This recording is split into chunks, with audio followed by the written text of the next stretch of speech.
The timing of the president's COVID diagnosis fits into a historical pattern. The recurrence, almost every 4 years it seems, of the phenomenon known as the October surprise. Here's Chip Reid. When President Trump announced early Friday that he and the First Lady had tested positive for COVID-19, it was just one in a series of head-spinning shocks in an already tumultuous campaign. The president does have mild symptoms. The doctors continue to monitor both his health and the health of the First Lady. This past Tuesday, How you doing, man? a ferocious debate left many viewers stunned. No, the answer to the question is no. But why didn't you do it over the last 25 years? Because you weren't president screwing things up. It's hard to get any word in with this clown. Before that, a breathtaking report in the New York Times about President Trump's tax returns. This president appears to have over $400 million in debt. To whom? That came on the heels of the passing of Justice Ruth Bader Ginsburg and the lightning-quick nomination of conservative Judge Amy Coney Barrett to replace her. There's a name for unexpected events that occur late in presidential campaigns and have the potential to change the course of the election. They're called October surprises. This year, they got an early start. All but the president's positive COVID test happened in September. It's our October surprise early. Margaret Carlson, who has covered many presidential campaigns for Time magazine, says some October surprises are carefully orchestrated, but others come out of the blue. Is it a man-made or woman-made surprise, or is it an event beyond anyone's capacity to control? A hurricane, the financial markets collapsing in 2008, or is it something in an ongoing scandal?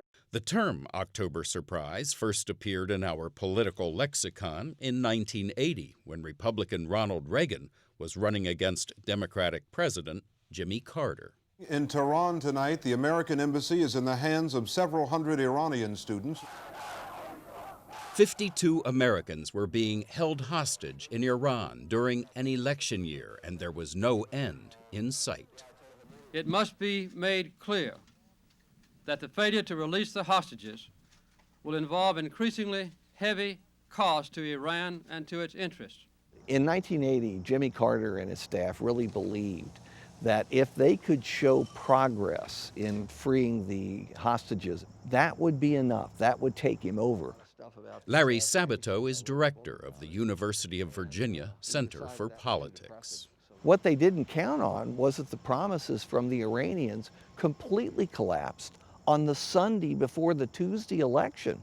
So basically, Americans were told right before they went to the polls that it was either hopeless or they'd better try somebody new who would try new things to get the hostages back. So that was an October surprise that Jimmy Carter thought was going to help him, but it reversed itself. It helped Reagan instead. 1980 might have been when the term October surprise was coined, but Sabato says the first president to benefit decisively from a last-minute turn of events was Abraham Lincoln. Even Lincoln had not an October surprise, but a September surprise when Sherman took Atlanta. It probably saved Lincoln's second term. He himself thought that he was going to lose, and most of his cabinet did. And it built enthusiasm in the North, and finally they could see the light at the end of the tunnel. That light was a resounding Lincoln victory. I, Donald John Trump, do solemnly swear. While it's rare that an October surprise actually changes the outcome of an election, Washington Post reporter Devlin Barrett believes it did happen 4 years ago. Yeah, I think Jim Comey, the director of the FBI, without intending to, changed the outcome of the election. Barrett is the author of a just-released book in which he contends that the key 2016 October surprise came in the form of a letter to Congress from then-director of the FBI, James Comey.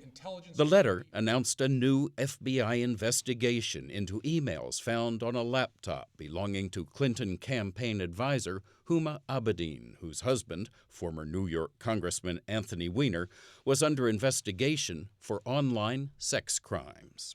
The announcement was made just 11 days before the election. And one reason it was so powerful is because Trump had made such a big deal out of the Hillary Clinton emails, so this fit right into one of his main messages against her. That's absolutely right. It absolutely fit into the Republican critique and attack on Hillary Clinton. But the other part of it, too, is that it came from a very credible place. If FBI Director Comey had not sent this letter to Capitol Hill, you believe Hillary Clinton would be president today? I do, and more importantly, the people who study the data believe it. And what they say is it is the single most measurable impact on the outcome. Last night, I congratulated Donald Trump and offered to work with him on behalf of our country. Barrett admits that we can never know with absolute certainty that it did change the election result, but we do know that another 2016 October surprise did not. And when you're a star, they let you do it.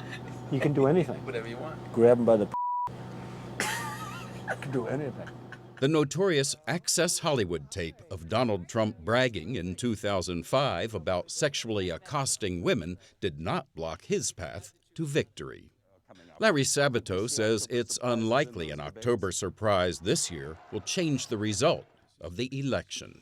I don't think October surprises are going to work as well this year because we're so polarized. Everybody's in their own tribe, Democratic or Republican, and they're not going to move. Maybe so, but with the way things are going, more October and even November surprises seem likely in a campaign that makes the term political roller coaster sound quaint.